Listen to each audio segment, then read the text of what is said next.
জঞ্জালের স্তূপ থেকে কয়েক হাজার ভোটার কার্ড উদ্ধারের ঘটনায় ব্যাপক চাঞ্চল্য ছড়ালো মুর্শিদাবাদের সালার থানার ক্যানেলপাড় কুলোড়ি মোড় সংলগ্ন এলাকায়। শনিবার সকালে স্থানীয় বাসিন্দারা কান্দি কাটোয়া রাজ্য সড়কের পাশে কুলোড়ি মোড়ে একটি জঞ্জালের স্তূপের মধ্যে কিছু ভোটার কার্ড পড়ে থাকতে দেখেন। এরপর উৎসুক জনতা সেই কার্ডগুলো সরাতেই জঞ্জালের স্তূপের তলা থেকে উদ্ধার হয় কয়েক হাজার ভোটার কার্ড। স্থানীয় সূত্রে জানা গেছে, উদ্ধার হওয়া কার্ডগুলোর মধ্যে যেমন প্রচুর পুরনো ভোটার কার্ড রয়েছে, তেমনি জঞ্জালের স্তূপ থেকে উদ্ধার হয়েছে নতুন ভোটার কার্ডও।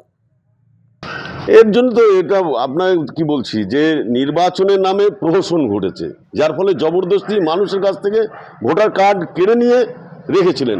আজকে এটা একটা মানে ঘৃণা এবং জঘন্যতম জিনিস যে এই সরকার যারা আছে, বিশেষ করে পঞ্চায়েতে, তাদের ইমিডিয়েট আপনার পদত্যাগ করা উচিত।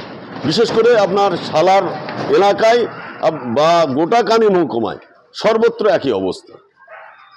স্থানীয় সূত্রে জানা গেছে, বেশ কিছুদিন আগে ক্যানেলপাড় এলাকায় জঞ্জালের স্তূপের মধ্যে ওই ভোটার কার্ডগুলো কেউ বা কারা ফেলে দিয়ে যায়। তবে স্থানীয় বাসিন্দারা প্রথমে বুঝতে পারেনি জঞ্জাল স্তূপের মধ্যে কি পড়ে রয়েছে। গত দুদিনের বৃষ্টিতে জঞ্জালের স্তূপ কিছুটা ধুয়ে ক্যানেলে জলে মিশে যাওয়াতে ভোটার কার্ডগুলো বেরিয়ে পড়ে। স্থানীয় সূত্রে আরও জানা গেছে, মুর্শিদাবাদ ছাড়াও সংলগ্ন পূর্ব এবং পশ্চিম বর্ধমান জেলার প্রচুর ব্যক্তির ভোটার কার্ড তারা ওই জঞ্জালের স্তূপের মধ্যে দেখতে পেয়েছেন।